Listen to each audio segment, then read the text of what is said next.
Biblical ordinances. First fruits. First fruits refer to the first and best portion of a harvest or produce, offered to God as a symbol of gratitude and acknowledgement of His provision. Biblical examples. The Israelites were instructed to bring their first fruits to the Lord. Exodus chapter 23 verse 16 to 19 and Leviticus 23 verse 9 to 14. The Apostle Paul uses the metaphor of first fruits to describe Christ's resurrection. 1 Corinthians chapter 15 verse 20 to 23. The Bible teaches that every firstborn male belongs to God as stated in several verses. Exodus chapter 13 verse 2. Consecrate to me every firstborn male, the first offspring of every womb among the Israelites belongs to me, whether human or animal. Numbers chapter 3 verse 13. For all the firstborn are mine. On the day I struck down all the firstborn in Egypt, I set apart for myself every firstborn in Israel, both human and animal. Exodus 34 verse 19. The first offspring of every womb belongs to me, including all the firstborn males among your livestock. Numbers chapter 8 verse 17. For every firstborn male in Israel is mine, both man and beast.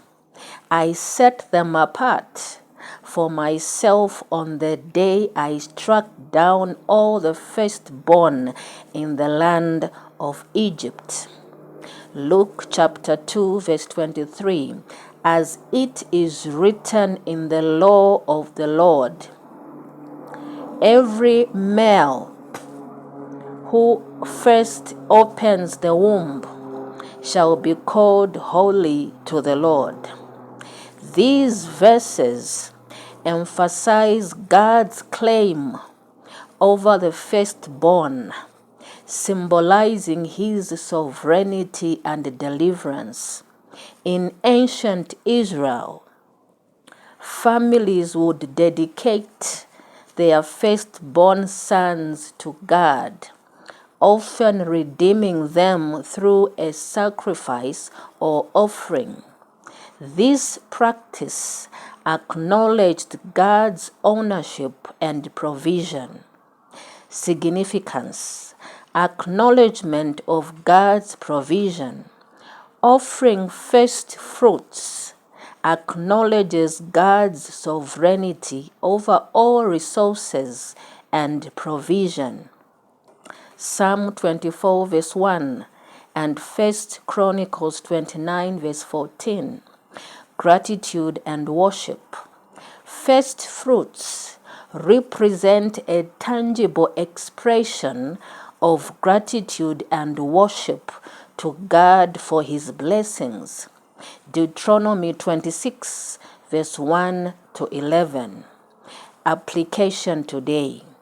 While the specific practice of offering first fruits may not be directly applicable today, the principles behind it, acknowledgement of God's provision, gratitude, and worship remain relevant.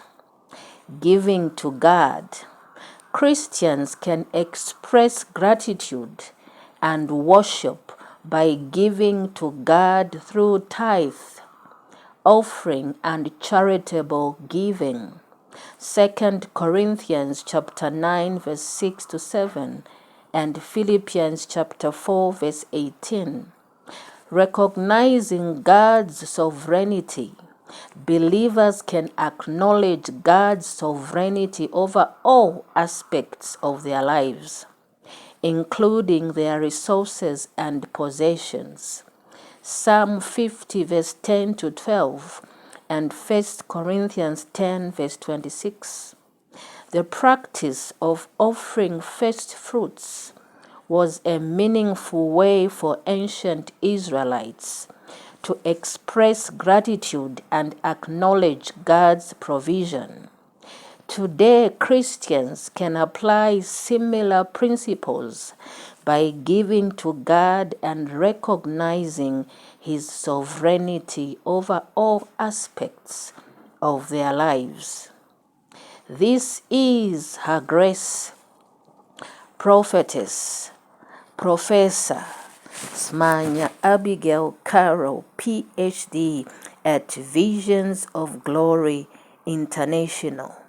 Shalom.